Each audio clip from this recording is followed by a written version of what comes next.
On a cold, rainy night, Sarah, a travel photographer, and her three friends, Mark, Jesse, and Aaron, are on a road trip taking scenic photos for her project. They're following an old map they found in a library archive, rumored to lead to a beautiful but abandoned lodge nestled deep in a forgotten forest. But as night falls, they lose their way, winding up on a dirt path leading nowhere.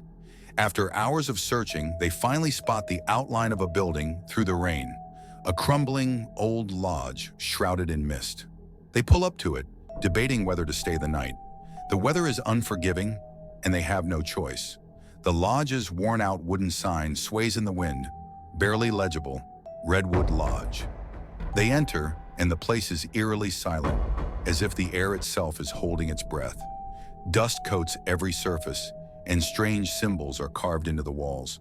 They shine a flashlight down a long corridor, revealing faded portraits on the walls, eyes seemingly watching them as they pass. In the dim light, Jessie jokes about the place being haunted, but her voice wavers as she speaks.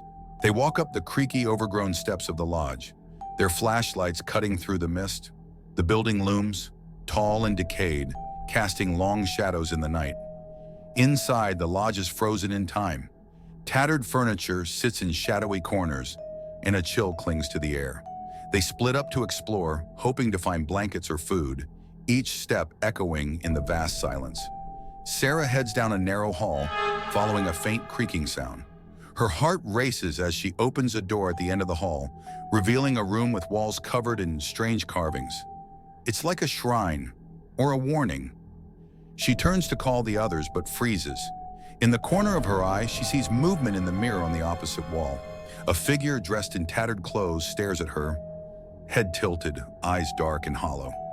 She whips around to see nothing. Sarah stands in the small, dark room, staring into an old, cracked mirror, reflecting an eerie figure with hollow eyes. The room is dimly lit by her flashlight, casting unsettling shadows on walls covered with strange symbols and carvings. Jesse and Aaron find a dusty old kitchen. Aaron jokes about making a five-star meal from canned food, but they're interrupted by a distant sound, soft footsteps echoing down the empty halls. They call out, thinking it's Sarah or Mark, but only silence answers. They shrug it off, but the sound grows louder, as if someone is approaching or surrounding them. Then the lights flicker on. Not entirely, but enough to cast long, dark shadows. In the sudden light, Jesse sees someone standing at the end of the hall.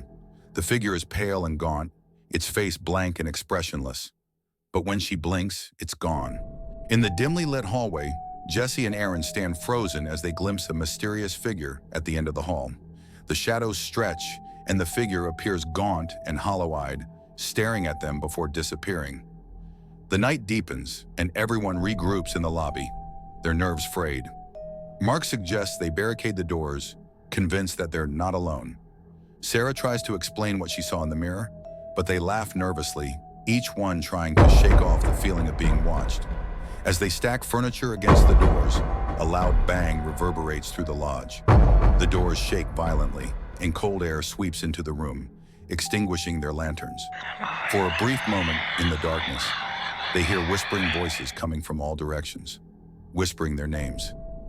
Then silence. But in the flickering light, they can barely see the figures watching them from the shadows. The four friends huddle in the center of a large, shadowy lodge room, looking terrified as shadows loom around them. Their flashlights cast weak beams, barely revealing hollow-eyed figures lurking in the corners of the room.